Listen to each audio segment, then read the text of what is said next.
Hey y'all, it's Billy Joe Jones. Thanks for tuning in to the 10 Minutes with Boston Chris podcast. Hey guys, welcome to another fabulous episode of the 10 Minutes with Boston Chris podcast, brought to you by the Boston Chris Show. And today we are proud to bring to you a candid interview with the Queen of Texas music, the one and only Pauline Reese. Let me read a little bit about Pauline. Marketing yourself as the product is a very difficult thing to do. Pauline Reese, acclaimed songwriter, performer, actress, real estate agent, rancher, book author, and most importantly, mother of two beautiful girls mused recently. As a woman in the highly competitive, often male-dominated country music industry, her life is a study of making music on her own terms and surviving. To date, the Queen of Texas music, coined by Willie Nelson, has been nominated for a Grammy, released 6 full albums and recorded her 7th, recorded 2 duets with Willie Nelson, performed at 6 Willie Nelson picnics and at 3 Farm Aid festivals, twice named Entertainer of the Year in Texas, 6 times Texas Female Vocalist of the Year from different associations, and numerous #1 Album of the Year awards and #1 charted songs. Add to Pauline's ever-growing collection of accolades. She has opened for national acts such as Merle Haggard, John Cougar Mellencamp, the Allman Brothers, and Bob Dylan, to name a few. As glamorous and impressive as all of this sounds, life has not been easy for her. Pull back the stage curtain and listen as her songs paint a watercolor of her life, depicting a heart that has experienced struggles and victories, crushing sorrow, and great joy. Like the phoenix, she rises and soars on determined, hope-fueled wings again and again. And we are proud to have Pauline here on the show, talking about all of the above, from joy to sorrow and everything in between.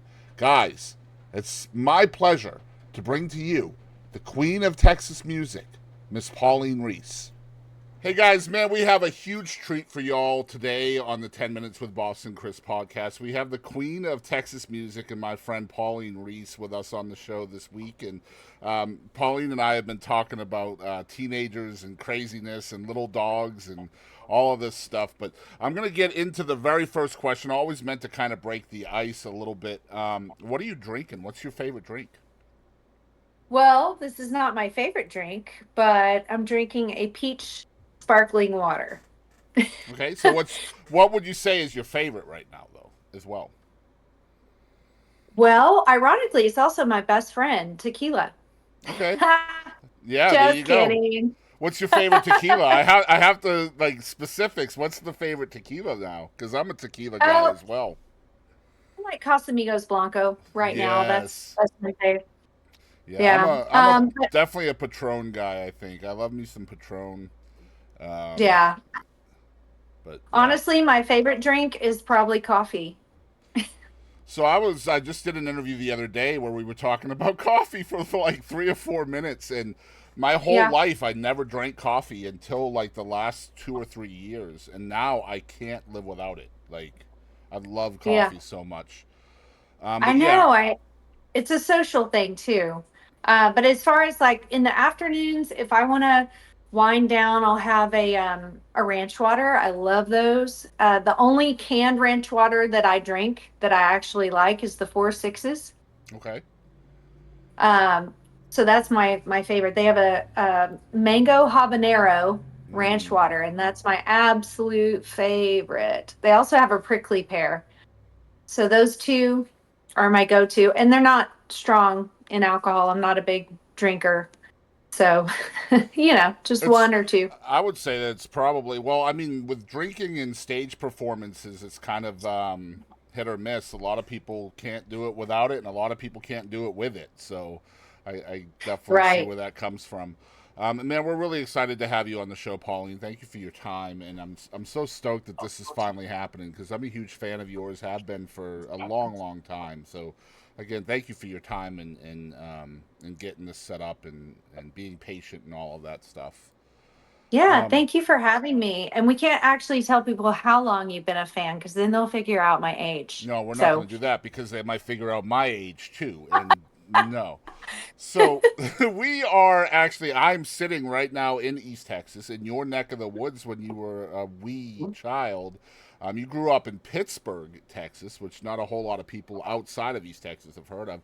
Hell, in East Texas, not a lot of people have heard of Pittsburg. But what do you Right. remember about growing up? Because it was like before you were 10, right? You were real little. So I was born in Mount Pleasant, and then my parents moved to Pittsburg, Texas, just when I was 3.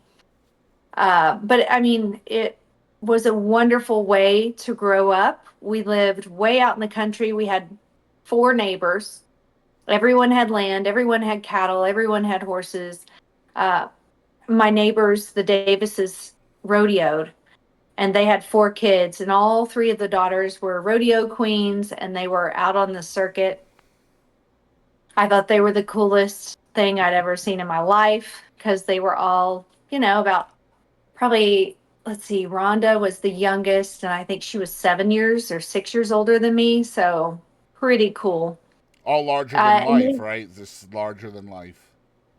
oh yeah, and Yeah, they would yeah. take me with them to rodeos. And so I was the other kid. I loved horses. My grandfather was a cowboy, and he taught me how to train horses, how to break horses. When I was 10, I broke my first horse, Comanche. Wow. And uh, it was just a great way to grow up. My mom and dad had a huge garden, so we grew most of our food. And then a lot of the beef and things like that came from neighbors or local people. My dad owned a Western Auto when I was growing up, which, for those of you who don't know what that is, it's like a Walmart before Walmart. Mm-hmm. Yep. So that's the best way I could describe it, right? Yep. Yep. They had Absolutely. they had bicycles, they had toys, they had tools, they had just anything you could think of. It was a mini Walmart. And I thought it was so cool because everybody in town knew my dad, knew my brothers and sisters. There were 8 of us. Mm-hmm. So it was a fun, fun time. I have the best childhood memories growing up with such a large family in such a small town. My siblings were all crazy. All the Reeses are Not insane. you, That's right? why. Just your siblings. Oh no, I'm 100% insane. Anyone who actually knows me, they know. They're like, "Look, you could never do drugs because we think you would spontaneously combust. Yeah, it'd Like be too something would much. happen. Too much personality, right? The world could not handle you on drugs." Right. So I don't. I don't do drugs. And like I said, I'm not a big drinker. I don't need that to be who I am. And but for instance, my siblings took a tarp and they lined the bed of our truck and they tied it all down and then they filled it with water. And so it was a swimming pool in the back of the truck. And then we would drive down our road and they would stop and it would slosh up and slosh back. And, I was real little at the time. So they'd be like, "Get Pauline, she's going to fall out," and grab me. And I'm just laughing. I'm like, "Oh, I could die. This is It's awesome." funny because what you're describing is memes, right? Those are actual memes nowadays, and you lived them. Yeah. Yeah. That was, Yeah. that was my family. So I love origin stories behind artistic people, and yours is very interesting to me because, like, looking back, I like to try to figure out where somebody came from creatively, right? So you grew up in East Texas, and then you were moved to Austin, and Austin is kind of the epicenter for Texas music, and it's like the Texas Nashville in a way. And so, looking over your life as a fan, I see a lot of East Texas in your creative process. But I'm curious how much moving to Austin kind of steered you in the direction of music. Well, I always knew what I wanted to be. So when I was a little kid, I had a little gramophone music box and I would practice my Grammy speech. Mm-hmm. And I actually recorded it when I was about 5 or 6 years old on cassette, thanking my cat Bubbles, my dog Rummel, my dog Patton, you know, Mm-hmm. my brothers and sisters, minus my little brother, unless he's nice that week. Mm-hmm. Yep. It's a fun little thing. My mom was the singer. My grandmothers were both singers. My grandfather was the cowboy. He was a welder, a musician. for fun. He did not play in public or anything, but he could play anything with strings on it. And then my grandparents on the other side, they were both singers, and my grandmother was a concert pianist, and my grandfather played saxophone, big band Wow. music. Yeah, so So there's I a had lot this there. country influence on one side. Oh, and Hispanic, because my grandmother and grandfather on my mom's side lived in Mexico for many years, lived in Argentina, and loved the culture, so they spoke fluent Spanish.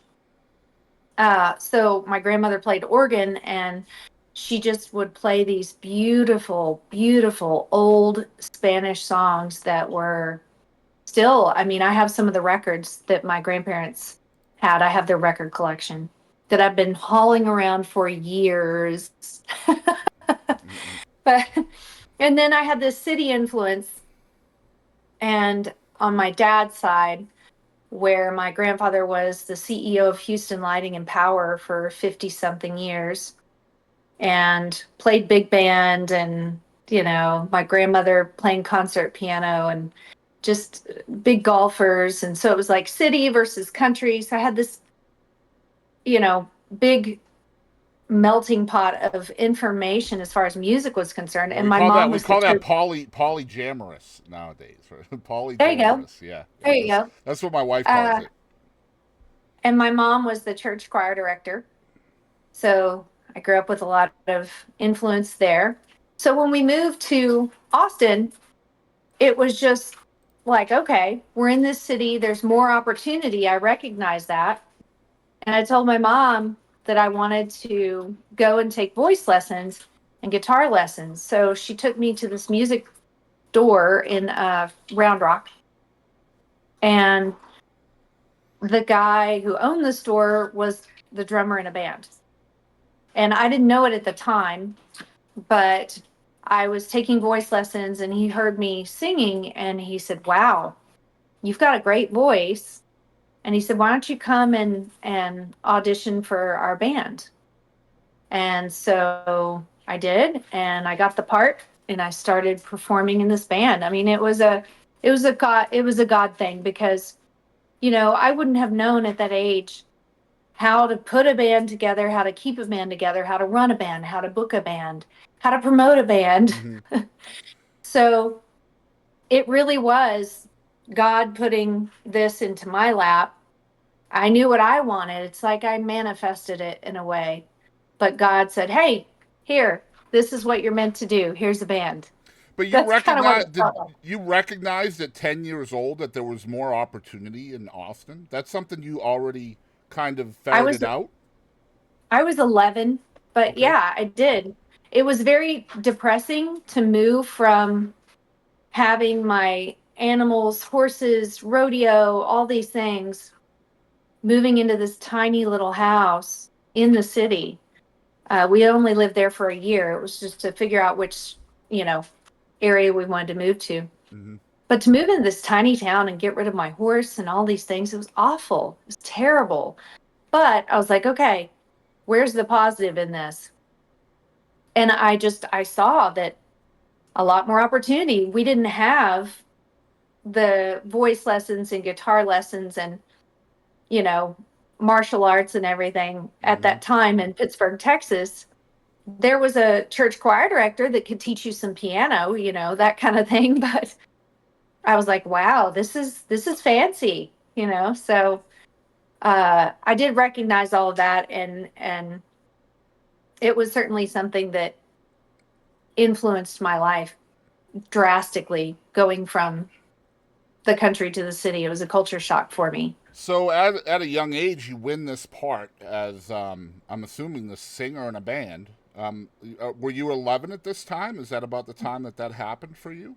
No, so I took lessons about 14, after we Okay. had moved. And then we moved to Round Rock, and I went to school there for a while, which was a huge school for me, coming from what I had come from. So a couple years there. And then I started taking the lessons at 15. Okay. So that's when I joined the band, but I was not the lead singer. Lead singer was Chad, sorry, oh, come on, Bobby Pounds. Yeah. And the name of the band was Sierra. And Bobby was the lead singer, and I was singing backup. And then they started, you know, squeezing me in with my own songs, cover songs at first. Mm. So I do 4 or 5 cover songs a night. And then I started doing my own original music. I was writing stuff. And Wow. then the drummer noticed, he saw the vision.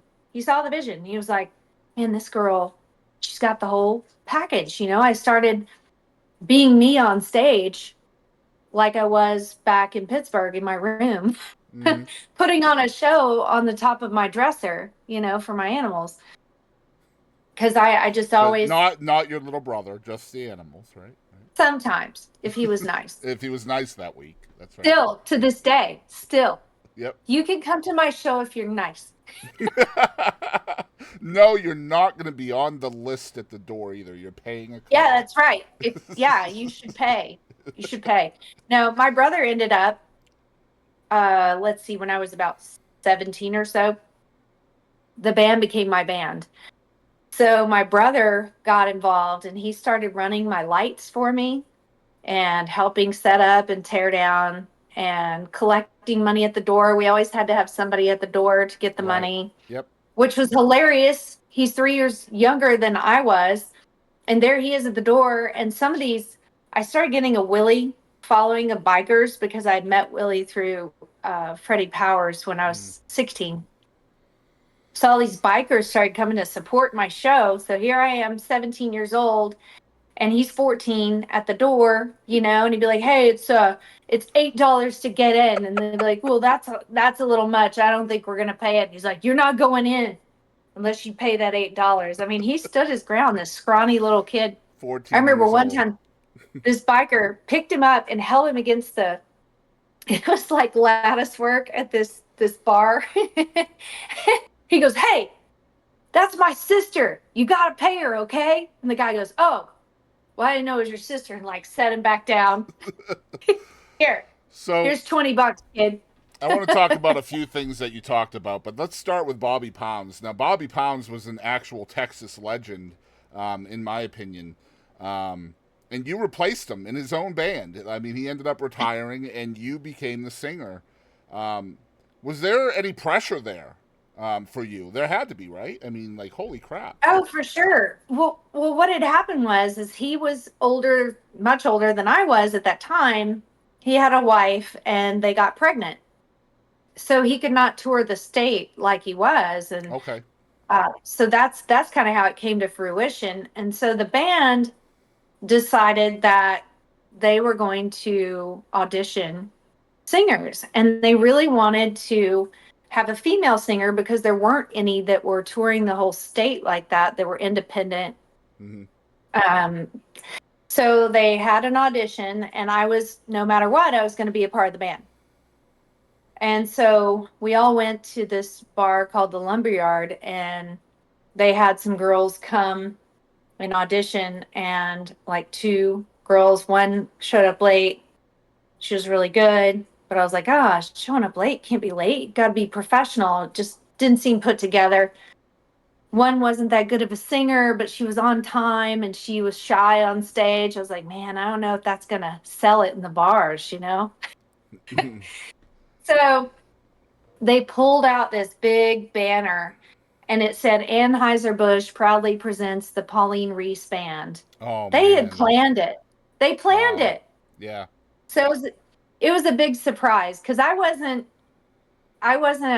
not an egotistical person. I was like, "Oh, well, why not me? Why am I not the lead singer?" I was like, "Yeah, that's what you guys want," because I respected them, Right. because they were older than I was. They knew what they were doing, and they had trained me in all of these different areas of how to have a band, how to book a band, how to tour with a band, how to talk to club owners, how to sell beer on stage when you're a minor.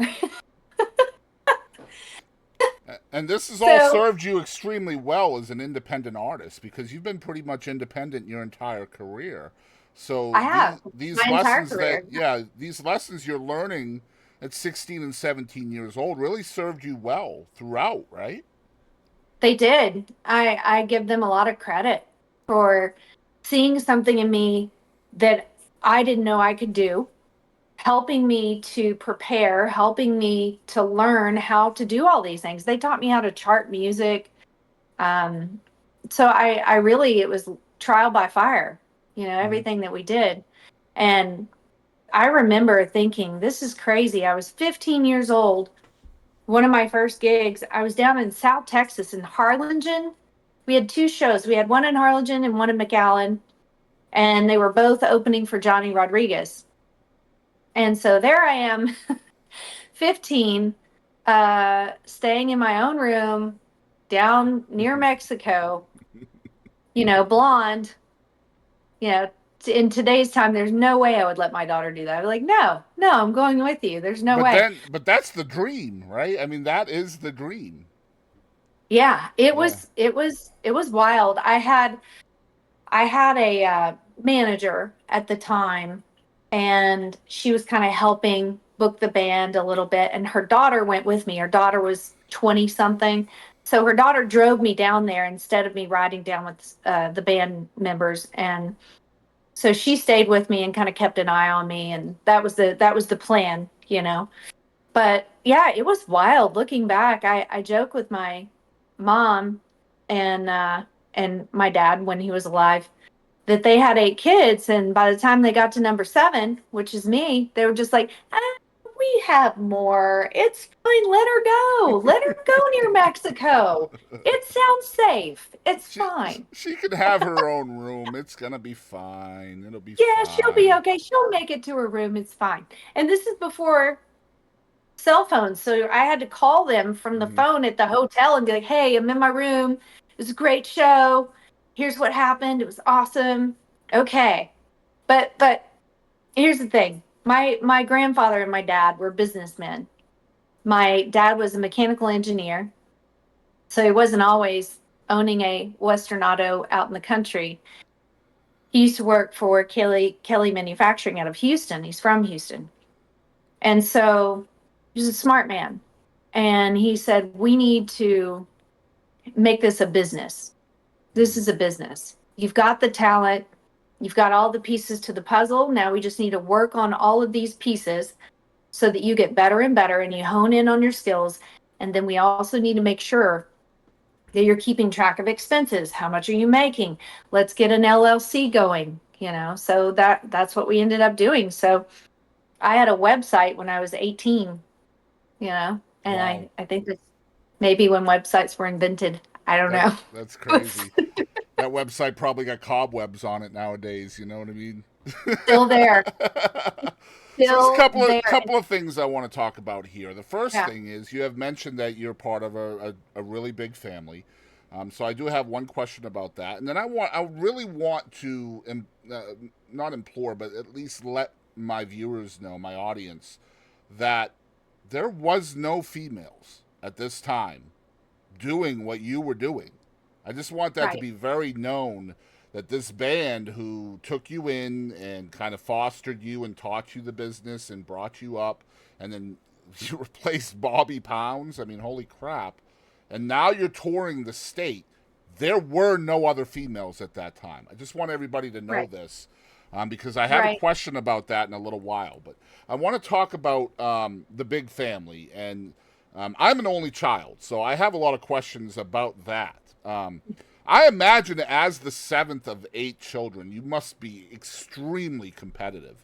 And I want to know, number one, if you are indeed competitive, and number two, how has that served you well within your career over the years? Well, to go back to your first point, there were no females touring the state like I was that were independent. Right. So that's the key right there, that we're truly independent. I did not have a record deal.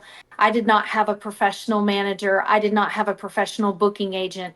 I was doing all of it myself with the help of the band who had been doing it, training me on what to do. You know, I would call when I had a situation with a club owner and say, what do I say to this guy? I don't Mm-hmm. know what to say to him.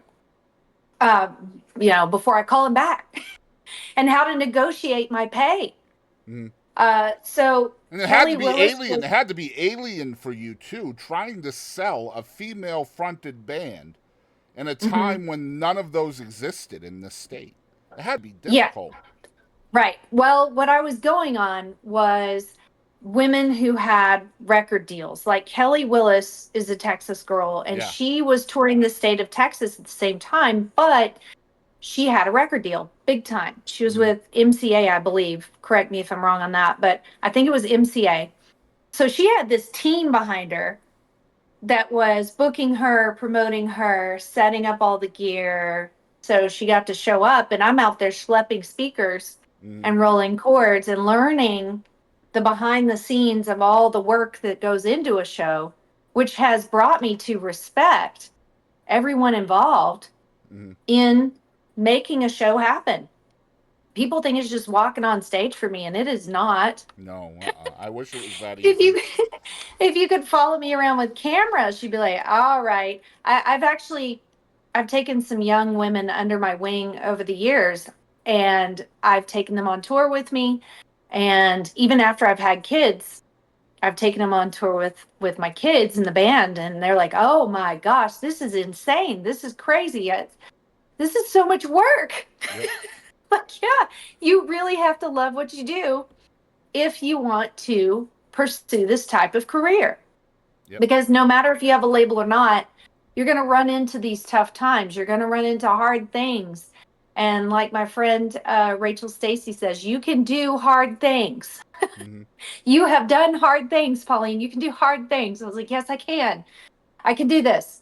Um, so the back to the family and how that applies to what I've done.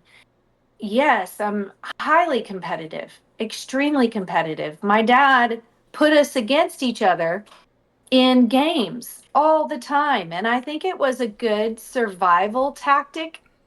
Yeah. That's what I would say.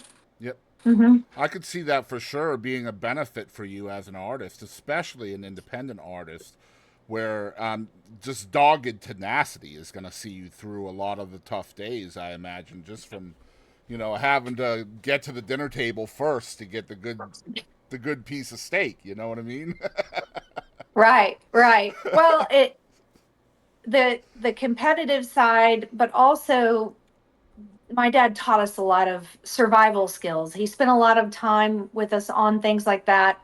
So did my mom. That was very important to them to have us be educated in a lot of different areas of our lives. And so, not only that, but marketing. My dad loved marketing, it was one of Mm-hmm. his favorite things. And so, I was doing marketing when I was a little kid. I remember he had my little brother and I um, start up a candy store in the house.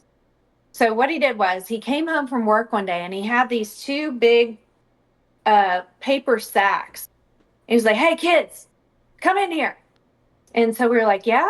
And he said, "You two, all right, you two little ones, this is for you." And he dumps it out, and it was full of candy bars, Wow. different kinds of candy bars. And we were like, "What is happening? Is this Christmas?" Mm-hmm. It's amazing. He always loved shock value. He said, "You're going to start your own candy store, both of you, and you're going to compete against each other on who can sell more candy. And Amazing. at the end of the month, you know, whoever wins gets whatever, right?" Mm-hmm. So we had to sell the candy to our brothers and sisters and our mom and dad. And so we had set up, like, I set up some shelves, nice. We set up displays. He had his display and I had mine. And then we'd like write out posters like, "This week on sale, Reese's, only 25 cents." That's So that amazing. he'd be like, "That's not fair. This week on sale, Reese's, 23 cents." That's You know? amazing. I love So it. that was my first experience of like marketing and competition.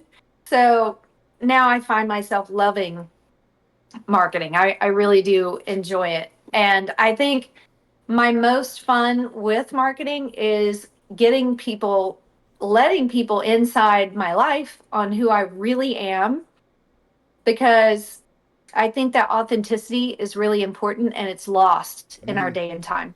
And especially, I was just going to say that, especially today where you have instant access to so many people right away. And, Hmm. I just talked to somebody who's a big music industry executive in Nashville. And I asked him what his strategy was in social media because he's a social media guru. So I was like, I need to know. And his advice Hmm. was it's a tool and use it to tell your story. Whatever your story is, that's what your social media should be for. Not to promote or market or, it's Hmm. always good for that as well. But people follow your social media because they want to hear your story. And so I love you're talking about being so personable because that's what makes you you, and that's amazing stuff. But anyway, I wanted to share that with you.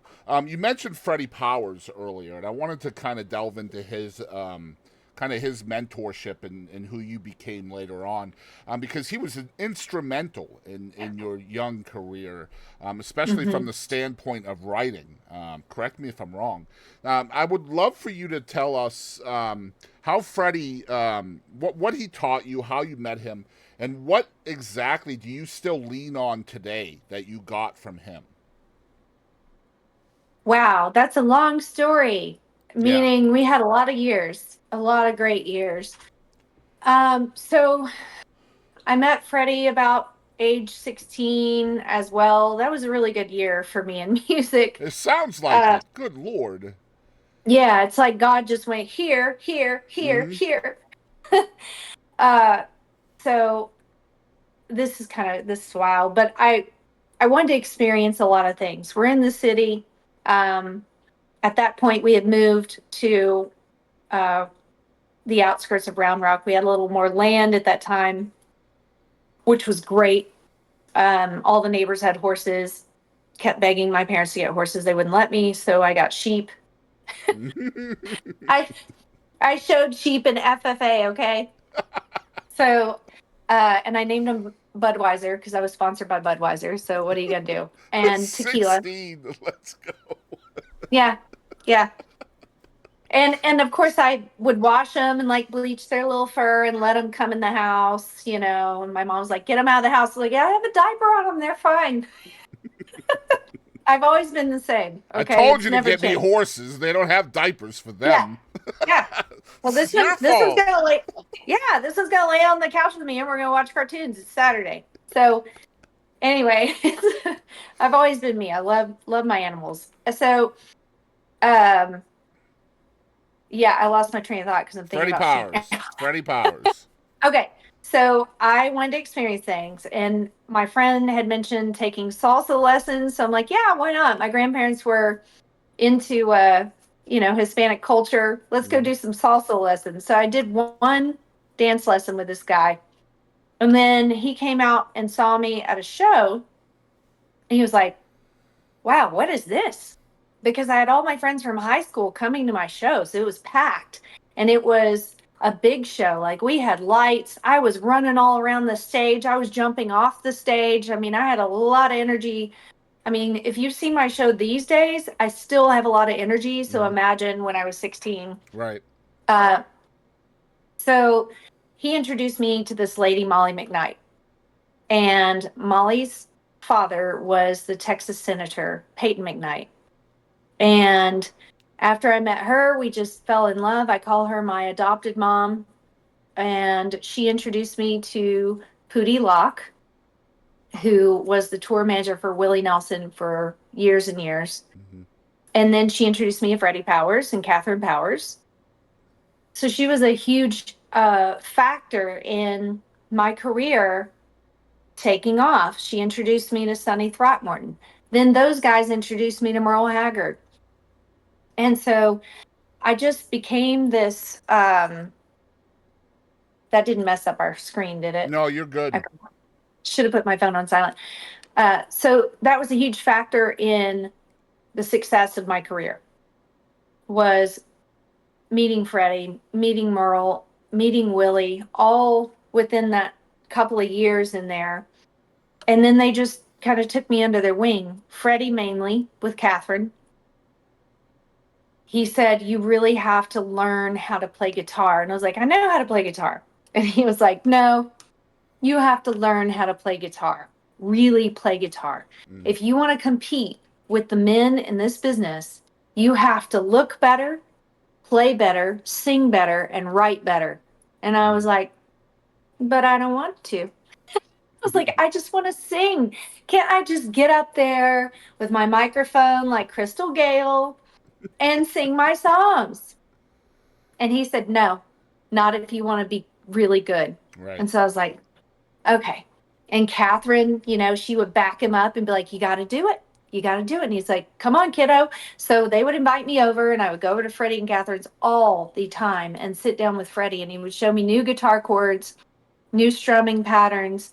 And he's the one that taught me that acoustic guitar is its own instrument, meaning you can play lead guitar, but acoustic playing certain rhythms is an art. Yep. And it's something people don't really realize that it's extremely complicated. You have to work really hard to be a well-versed acoustic guitar player. And it's more And so I vulnerable spent too. You're putting yourself out there more too when it comes to that. right, I feel.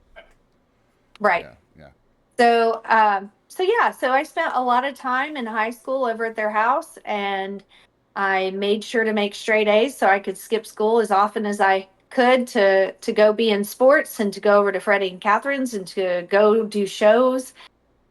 And then when college time came, I had to make a decision. I had full ride scholarships for softball. I was a really good softball player, and I had to make that decision. Am I going to go to college for sports, or am I going to go do these shows with Willie Nelson and Freddy Powers and continue on this path of music?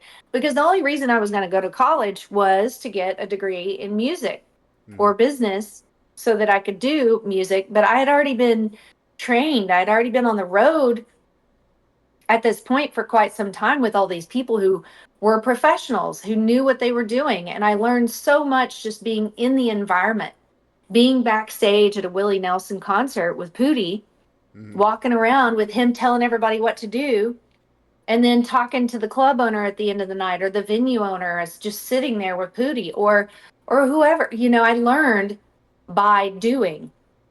So And it's for just a me, whole. that There's was just a lot of sponging going on. You're just trying to be a yes, sponge. Yeah, just soaking everything in. yes. And that's exactly it. And they let me hang around. I remember this one specific time where I was like, why am I here? Because it was Willie's bus and he would have people on his bus at the end of the show and they would get on and shake his hand and ask him questions and visit, and then they'd get off and then somebody else would get on. There'd be like a line in and out. Yeah. And I was sitting on the couch waiting my turn to talk with him. And so at the very end, Pootie goes, all right, everybody off. Everybody off. And so I get up to leave and he leaves over, goes, not you, Pauline, sit down. I was like, oh, okay. So I sat down, I'm like, oh, everybody off. Okay, bye. And so I'm sitting there and Chris Christopherson and Billy Joe Shaver get on the bus with Wow. Willie. Golly. And it's just me in there, this little, teenage kid. I'm like, hey. But I was always polite. Like when they were telling stories to each other or visiting, I didn't interrupt. And if I had something to say, it was usually something funny, which they loved, because that's half the culture is funny jokes and stories about the road. And So I again, think I just wanna say here, sorry for interrupting, but I just wanna say right okay. here, being in a large family probably served you well here as well, because being one of 8, you have to be noticeable, you have to be funny, you have to be personable, you have to be charming. And you also have to know when not to say anything. And so you You're learn, so right. yeah, you learn all of those things when you're in a big family, I bet. That's right. And my parents taught us, manners, morals, integrity. Matter of fact, I joke with my mom. I used to call her phone late at night, I'd be like, hey, mom, if it weren't for your morals and integrity, I'd be famous. And just hang up. It's mom's fault. Yeah, She gosh. wouldn't let horses in the house, only sheep. She messed up my whole career. Hmm. So I want to talk about songwriting. I'm a huge fan of the songwriter, always have been, and I have so many questions about your music over time because you've been doing this a long time. We're not going to talk about your age, but you've been doing this a long time, and there is always an evolution process to creativity. Um, but I would love to hear about your writing process. Is it something that you can schedule? Like, I'm going to write Wednesday. Or is it more organic than that? It just kind of hits you. Or is it kind of a combination of both of those things? So I have scheduled writing sessions with friends, and that works out because we usually bounce energy off of each other and ideas. That works. But most of the time for me, I get my ideas from doing everyday housework. Mm, Honestly, like mundane tasks. if Yeah, I'm yeah. gardening, if I am doing dishes a lot of the time, if I'm driving on long drives, that's why I love driving. I love traveling because I get a lot of my ideas on the road. I used to have piles of napkins, pizza boxes, just anything I could find to write on when I had an idea. And now I have an Memo. iPhone. So Yeah, the phone. Yep. make notes. And I feel really like bougie and rich when I do that, by the way. Coming from the country, writing on napkins Mm, and everything, I'm like, I feel successful. You know, yep. I just get my Siri, iPhone, like, write this down. You have to kind of put your head. You have to do your head like it's, this yeah, too, right? it's like I have a secretary, you know, and I'm like, make note for me. Here's my idea. Yep. That's what I feel like. That's that's amazing. So we did talk about the fact that again, you were one of the, if not the only, independent female at the time that was really touring the state musically. So for me, I'm gonna say this. I know you would never say this because you're super humble, but I feel like you are one of the biggest trailblazers for women in the state of Texas. For God, over a generation now. So I have two questions here that I want to talk about for this subject. Number one, how important is it to you that you are a role model for so many up and coming Texas females? And how difficult was it for you to kind of break into a male dominated industry, I guess is the word? Well, I do get a lot of women who will um, come up and chat with me about how I've influenced their careers or their life in music. And I spent a lot of time taking them with me so they could get that experience on the road, and then they can decide whether or not this is for them. That's the most important part, is going through all of that and deciding if that's really what they want, because it's not for the faint of heart. It's Not at not an all. easy life. Uh, and I didn't do so well in my marriages in picking someone who would support. So I had to go out and work twice as hard. And now I'm a single mom of two teenagers. So the pressure is on, Mm-hmm. that's the hardest part. So it's like, are you willing to do this? Are you willing to sacrifice, Mm-hmm. your lifestyle and everything that you, I mean, it's just a big sacrifice. It's hard work. Are you willing to work that hard? So it's really important to me that I portray also someone who's classy. I Ever since I was, starting out in the band, I believed that you could be sexy without being slutty, without Mm-hmm. showing cleavage, or Right. you can. There's a fine line. So every picture that I put out, I did it with the intent that one day I would have children and maybe girls, which I ended up having two girls. That if they saw those pictures, they go, "Yeah, that's my mom." Mm-hmm. You know, they would be proud of that. They wouldn't be like, "Oh, you should take that down and hide that picture," or, "Oh, that's my mom." I want them to see and go, "That's my mom. I'm really proud of her." And that's how they are. So you were thinking of They that before the kids came. You were thinking about that. Yeah, because my mom's morals and integrity. Right. So I guess it wasn't all bad. There you go. See, we got to give mom credit where she deserves it, right? That's right. I'll give her some credit on that one. I've kept it classy all these years. Yeah. But that was really important to me. Portraying who I really am, that's really important I mean, against all odds, because there were years in my career where country music was not cool. No. And I just rolled with it. I was like, well, this is who I am. I can't pretend that I'm rock and roll. I can't pretend that I'm pop. I can't pretend that I'm a teenager anymore and that I just lost my boyfriend and I'm sad, you know. You know, Now, it's what I fun. It's can funny you say that because you do have some rock and pop elements in your music over the years, for sure. I mean, that's from my brothers.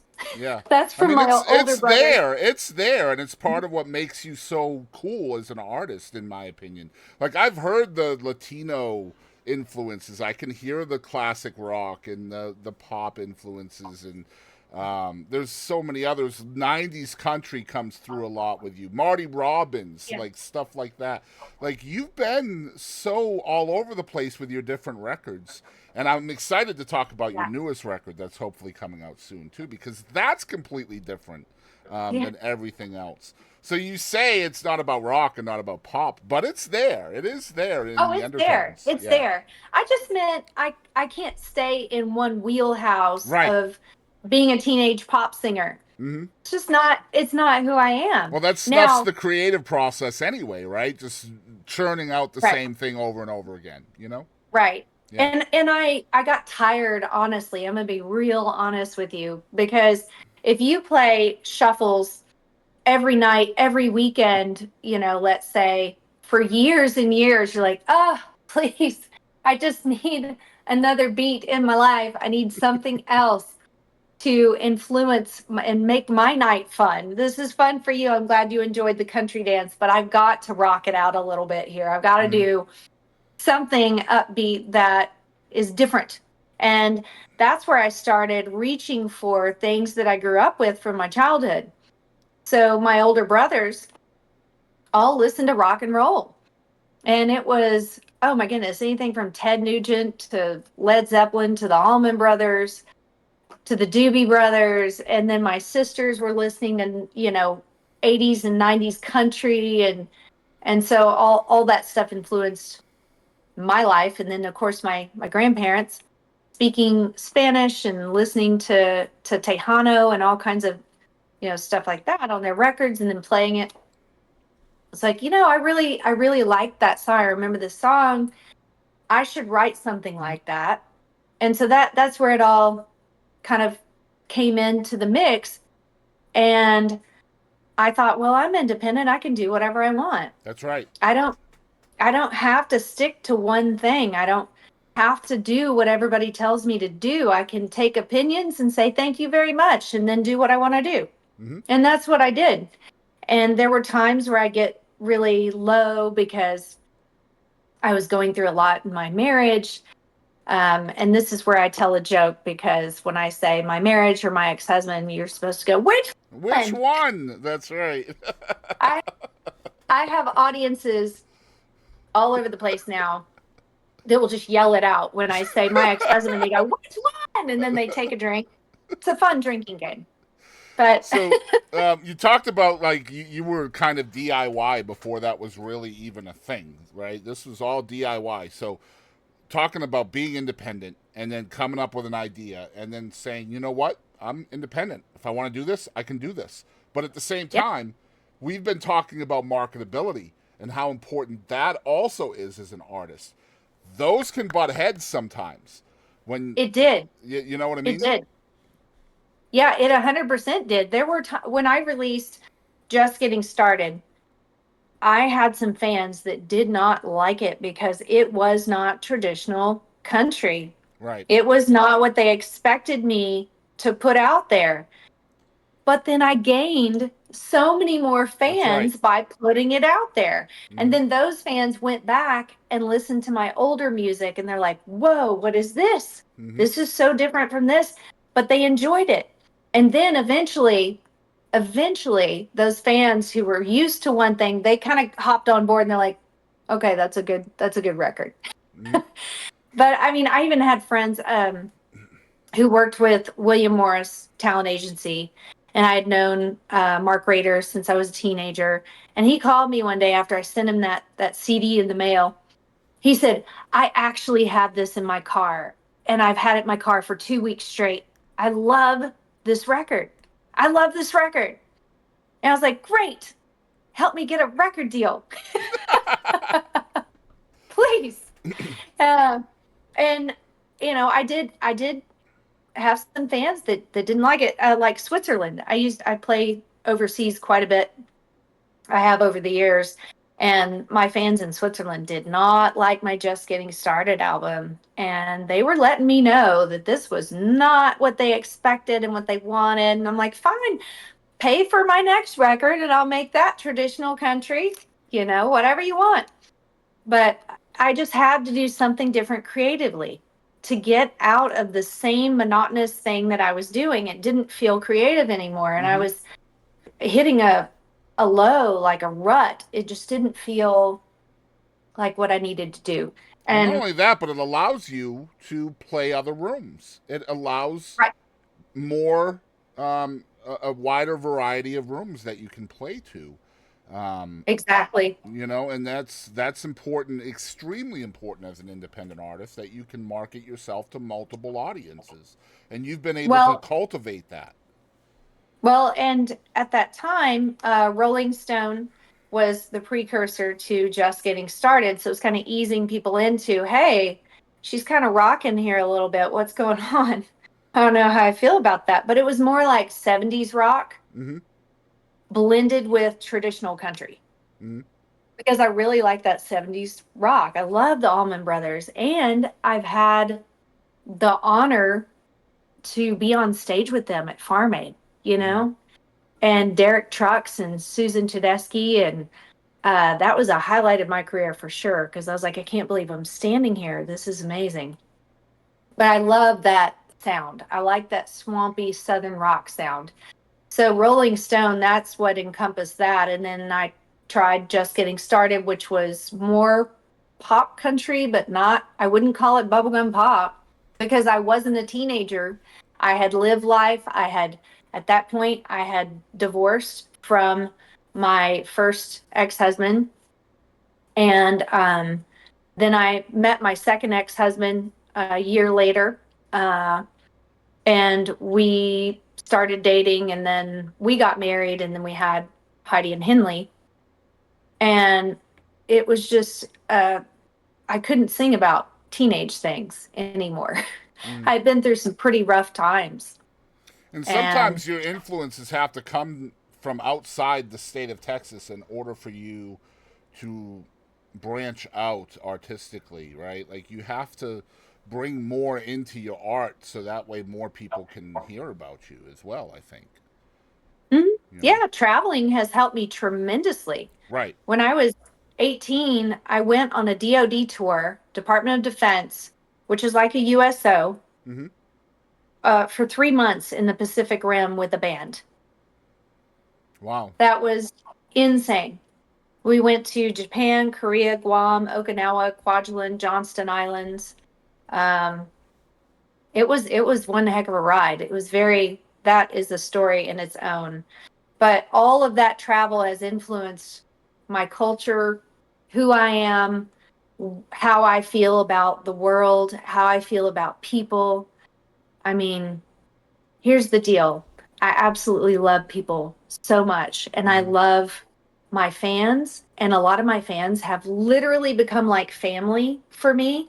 Mm-hmm. Um, this couple that I know, she's an OB, a doctor. She's amazing, Jane Reed, and she delivered one of my children. Wow. And she was a fan in the beginning. And then they traveled with me. They went to Farm Aid twice. They went to Willie's Picnics, and they had a bus. And so they let me use their bus at these events. So I didn't have to lease a bus. But we've had all these adventures, and all that was because I met them, through other fans. I met them on the road. It's all about being out there. And And everything's connected, right? Like it is. everything is connected to something else that's happened to you. First of all, I think you should write a book. Honestly, like you should write a book. I think it would go very very well. I'd be one of the first to read it. I think it'd be an amazing story. First of all, Besides a cookbook, right? no, not. Hey, if you want to put some recipes in there too, I mean, I'm a fat guy, so I mean, it's all good. I have I did publish a cookbook, but I I have actually I did a treatment for a movie about my life, and it got put on hold because of the strike, the actors strike Yeah, yeah. or the industry strike. And so it's just sitting there. I don't know if it's going to come to fruition or I think it'd be not. We'll cool. see. I think it would be cool. Yeah, I So like your idea. yeah, I'm sitting here listening to you talk and watching your eyes light up when you're talking about certain things, and it's just very interesting to me. Maybe it's just me, but I'm a curious kind of guy. But let's talk about the seventh record. So I've spent the last couple of weeks listening to this, and I want people to know that I think the only place you can listen to it currently is on your website. So I implore y'all, go check it out. But this is called Lucky Number Seven, which has a lot of different indicators to it. Number one, it's the seventh record. Number two, you're the seventh kid. So that's kind of where Mhm. all this comes from. But it's been due out for a while and it hasn't come to fruition yet. But the current plan is sometime this year. And also, I got to tell everybody, it includes a duet with Willie Nelson on it, which is a fantastic song, by the way. When can we expect this to be out for everybody to listen to? Asking myself the same question, Chris. Okay, so this shows you I really am independent Mm-hmm. because in 2020, I separated from my ex husband and we divorced in February of 2021. And it was just a really hard time. Right before that, I had released a single off that album and I was out promoting it to radio stations. My daughters were on the road with me, and I had two engines and a transmission go out in my vehicles because and I do keep track and keep up with my vehicles, okay? It wasn't that, it was I just remember all of this too. It was a horrible yeah. time for you. I remember all of this. Yeah, it was. And so it was just it was awful. So that all happened. I thought, okay, maybe this is God's way of saying, hey, let's put this record on hold. So I did. I got through my divorce. I feel like I'm still kind of going 3 years later, but It's hard. I got It's I really got hard. through it for the most part and moved with my kids to a new city, not too far away, because I believe that the children should see their father. Hmm. I don't believe in, they need to see their dad, right? Hmm.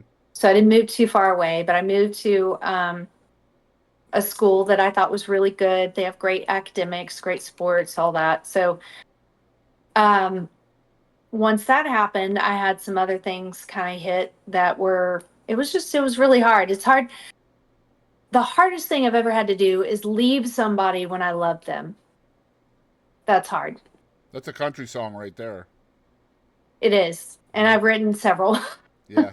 They're not out, but when someone is falls under the thumb of addiction and they don't want to change, then there's nothing you can do. No, that's You can not. pray. Yeah. You can pray. You can have an intervention with family and friends, and we did. But if Mm. somebody doesn't want to change, you cannot change them. Mm. And I think that was a really hard lesson for me because I'm a competitor. I Yep. have to control the situation. Let's go. Let's get it together. We have to do this now. We're going over here. Hmm. And so for me to have to go, well, there's nothing I can do. I just prayed about it and prayed about it. And I was like, God, this one's on you. It's on you. And there was a breaking point. There was an incident. And I said, that's it. That was my sign. That was my sign. And I was like, I'm done. And so I packed up the kids and I left. And it's it's been really hard.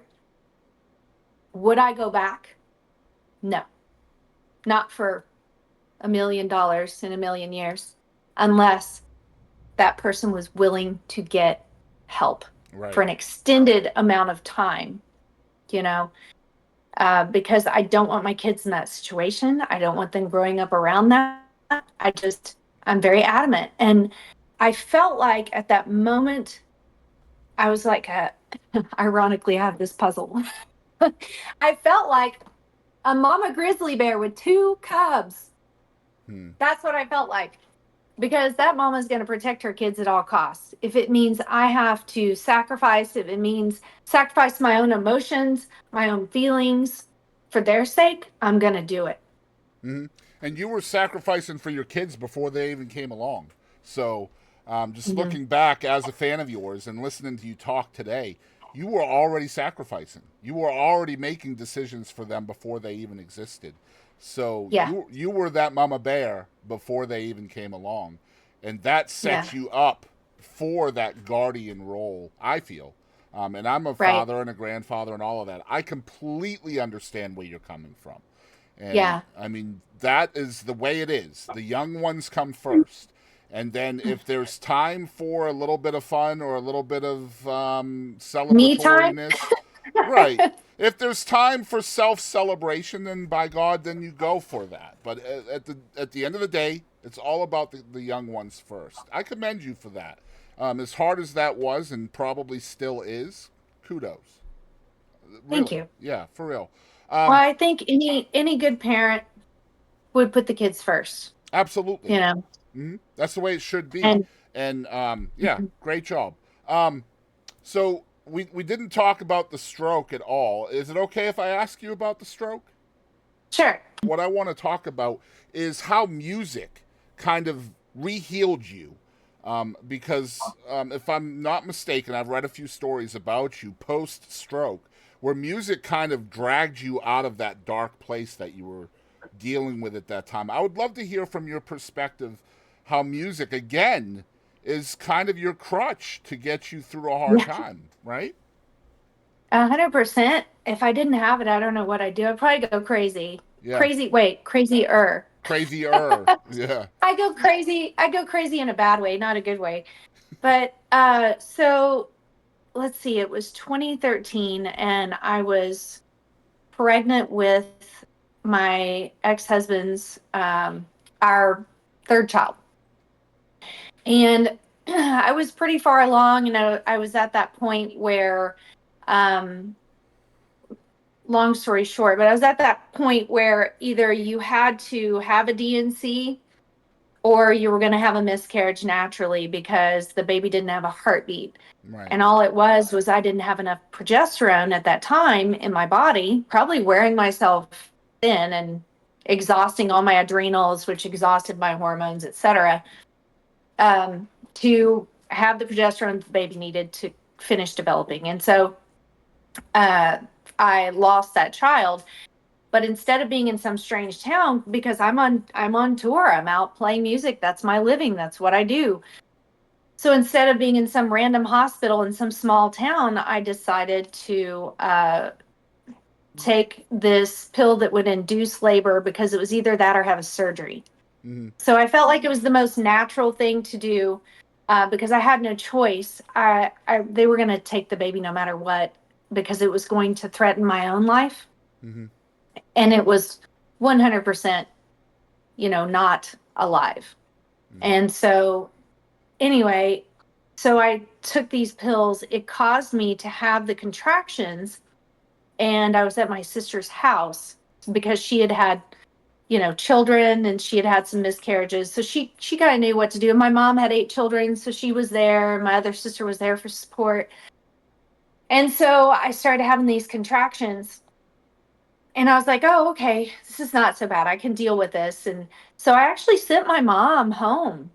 And I was like, Mom, I got it. I can deal with pain. It's fine.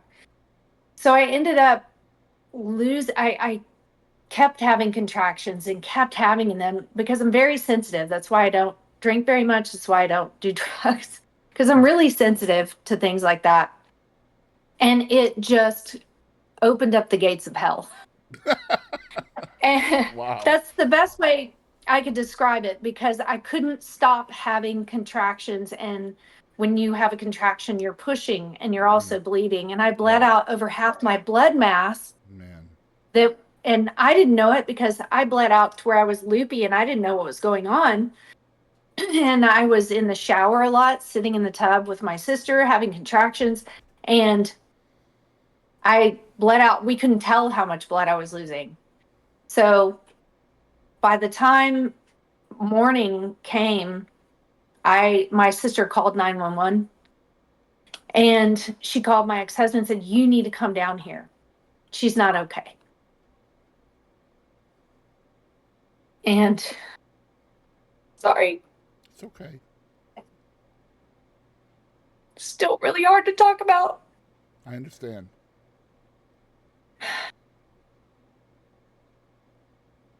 Okay.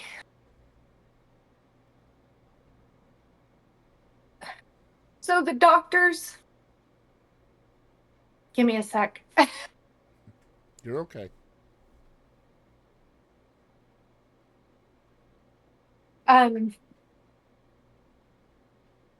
So they rushed me to the hospital, and the doctor saves my life. But in the process, I guess because I bled out so much blood, they gave me transfusions, but it wasn't enough. They ended up having to do the DNC and all this to cauterize everything. And so I had a stroke at some point between getting transfusions and being put under and getting the surgery. And so, boy, coming out of that, I couldn't understand speech when I woke up. It was so weird. It was like Charlie Brown, wah, wah, wah, wah. Everyone was talking to me, and I'm like, I don't know what you're saying. And I had the most intense migraine I've ever had in my life. It was so bad. I was begging them to knock me out. I was like, give me something to put me under. Give me something to put me under. I just could not take it. And they said, "We're sorry. There's nothing we can do because you've lost so much blood. We can't give you drugs to put you under. That's not an option." I was like, "Well, you better do something or I am. This is the most pain I've ever experienced in my life." So they gave me coffee. I was like, Oh my God. Thanks. Thank you. It's going to be great. So I drank really strong coffee, and it took a lot of the pain away. It actually worked. Thank Took goodness. the edge off. Yeah. Took the edge off. Yeah. Yeah. So I got out of the hospital. I went home. I couldn't be around light. I couldn't be around noise. Everything was too much. And the thing that I could compare it to is somebody who has autism. If they get overstimulated, they can't handle normal noise, normal light.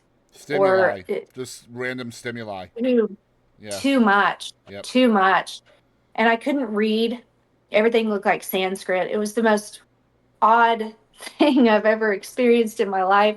So I went over to my father-in-law's a lot when he was flying. He was a private pilot, and he had a big dark house. I closed the curtains, and I just stayed at his house a lot. And then I would go over and see the kids, or they come over and see me. And my sister was helping take care of them, and Willie's daughter was helping take care of them, Susie Nelson.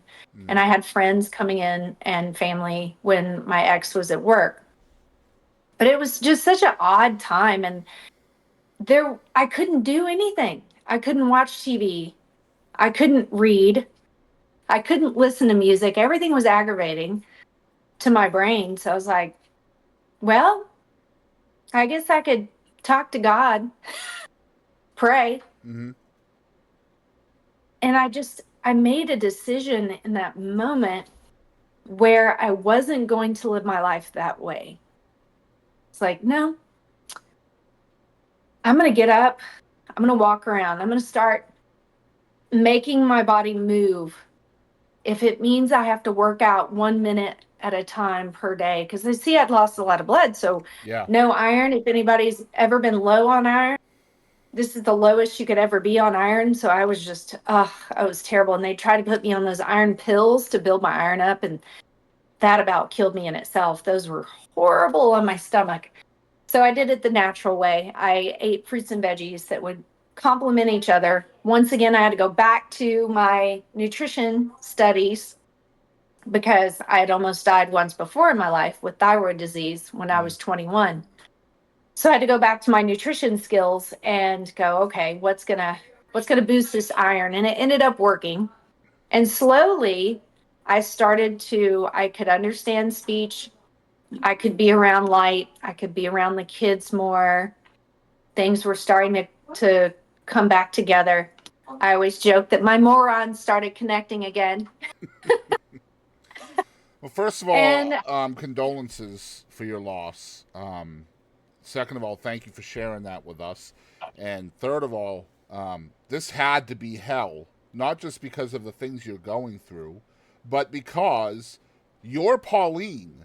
You're go, go, go, go, go, go, go. And now you're yeah, just like, no, no, no, no, no, no, no, right? So that yeah, had to be yeah. absolute misery, I can imagine. It was. And a lot of people are like, where is she? What's going on? And Mm-hmm. did she quit? Oh, and to a competitive person, for somebody Mm-hmm. to say, did she quit? Quit. Oh, I was like, my. oh, don't say that word to me ever. Oh, hell no, right? Hell no, please don't.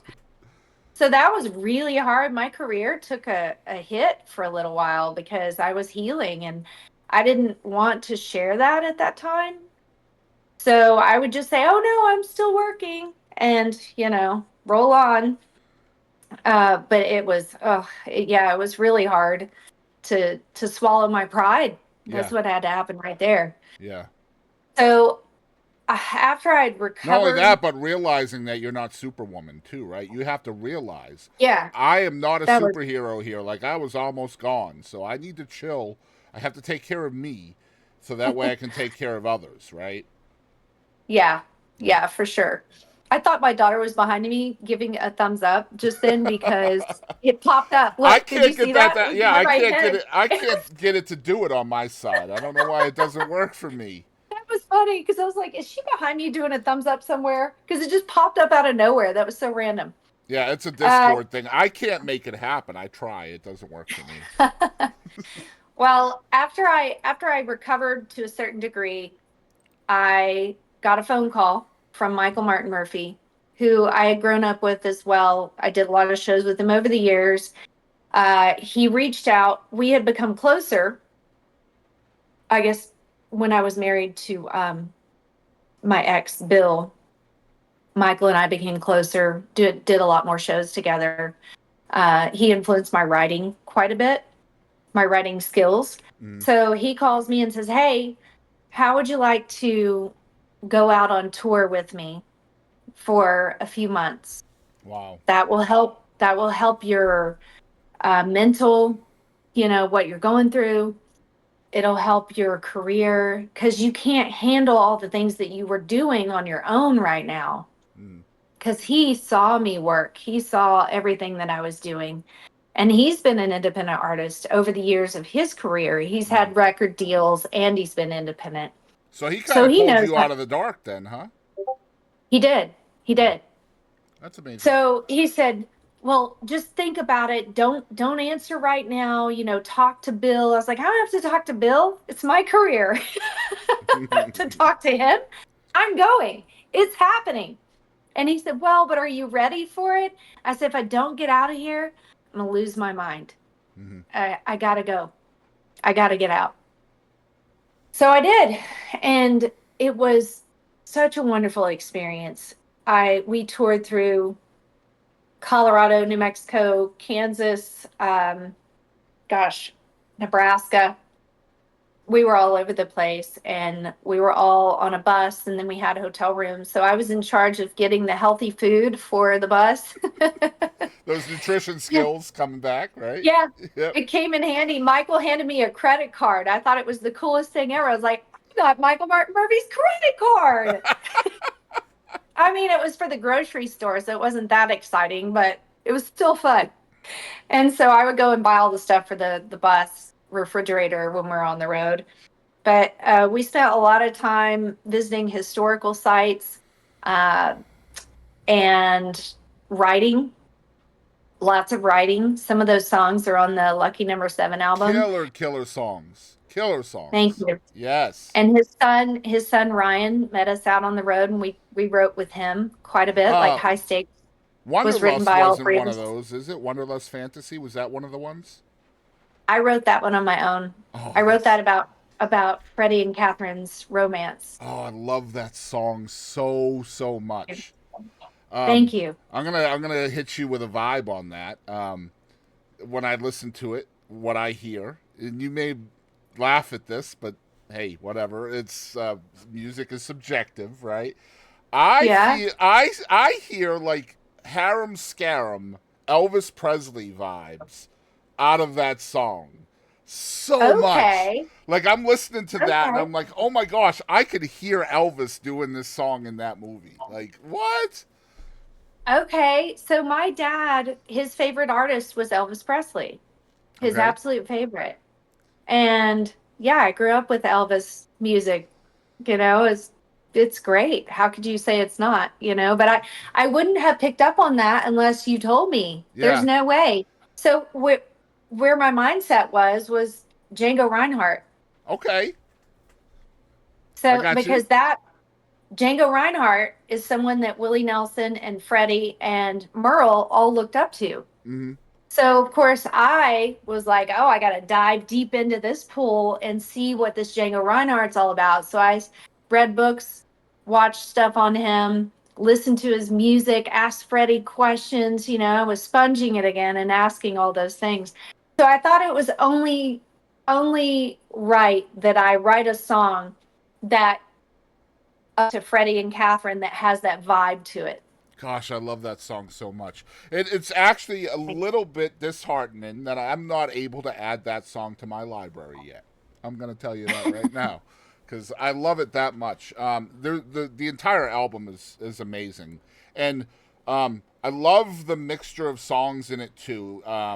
There's obviously a strategy there. I'm not sure what it is, but I love the balance between the ballad, the upbeat, the different kind of vibes that you have in that record. And we talked earlier, at least I did, of how different that record is as opposed to any other Pauline Reese release before that record.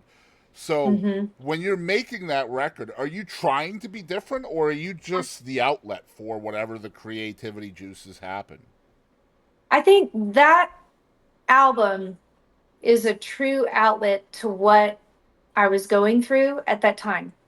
Mm-hmm. And I wanted to put something out that once again I was independent so I could just do whatever I wanted to do, right? So I was like Sweetgrass, I wrote that for my girls because of the stroke, because of the miscarriage, because I almost died, and for a moment I did die.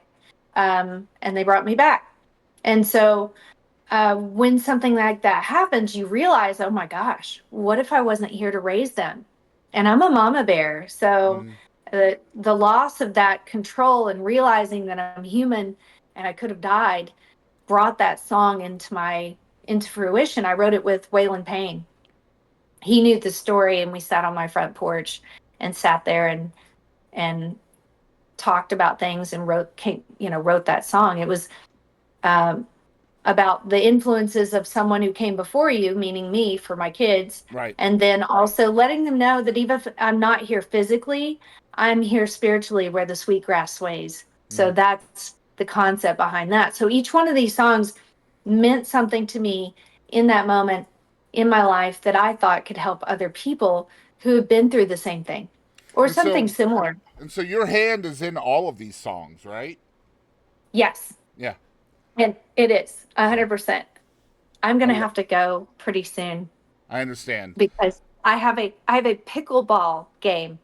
Okay. Well, I was going to ask you. I was kind of wrapping up anyway because we did go a little bit long. I appreciate your time. Two more questions, if you don't mind. Sure. Number Sure. one, what is your favorite song? Favorite Of song all you've time? ever recorded? Your personal favorite that you've recorded Hmm. yourself? I really like Banks of the Guadalupe. Oh man. I do because I do this chord structure that makes it sound like you're floating down a river. And I remember just playing it over and over and over when I had the song melody come into my head first, and then I picked up a guitar and I'm like, what is that? And I finally figured it out. I was like, oh, okay, okay. And so I like the words to that. It just puts you in a place that you want to go to. So if you're having a stressful day, you could put that song on and you're in that place. It is pure joy from the state of Texas, that song. Absolutely. It Absolutely. is. It is. I definitely agree with you. Okay, last question. It will be the hardest question in the interview, I promise you. Not the Okay. easiest, but the hardest. And I always Okay. ask this like a wrestler would do, like a promo. Like, who do you think you are? So, who is Pauline Reese? Oh, I would say that I'm a joker. I'm not a smoker or a midnight toker. Oh, Lord. Now we're going to get in trouble for copyright. Good job. No, I I don't want to take life too seriously because if you do, you get depressed, Mm-hmm. right? Yep. So if I can bring joy to other people, it brings joy back to me. I love my animals. I've loved being a cowgirl my whole life. I've rope, I ride, I love cooking, I love baking, I love art, I love being creative, and I love people. And I love helping people. So if I can mix all those things into who I am and what my life represents, which is what I try to do with my social media, with my music, with my family, then that brings me joy. And I'm a lover of Jesus. Amazing. So, you talked about social media and music. Where is your social media? Where can people follow along with you?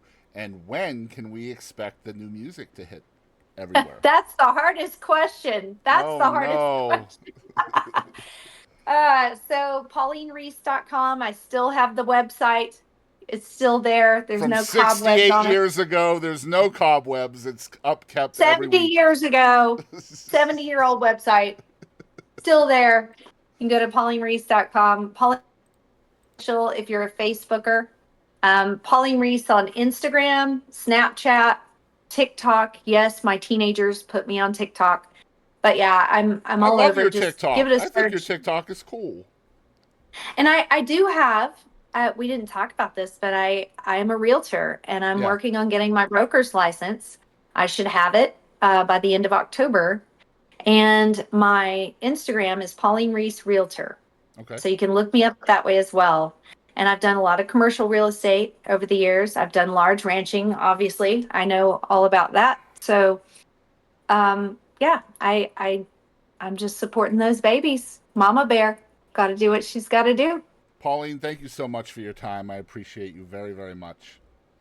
Thank you. Thanks for letting us as artists creatively tell our stories so that people can really get to know us. I think that's so important these days because everything is so made up and just not real. People try to portray something they're not. So thanks for letting people get to know me a little Man, bit better. thank you for trusting me with your story. That's the big thing. Thank you for that because I know that's a big thing nowadays, especially where people are always trying to sensationalize everything. So thank you for that, for sure. Yeah, yeah. Well, I appreciate you. Hi, everyone. I'm Tiara Pennington, and thank you so much for tuning in to 10 Minutes with Boston Chris.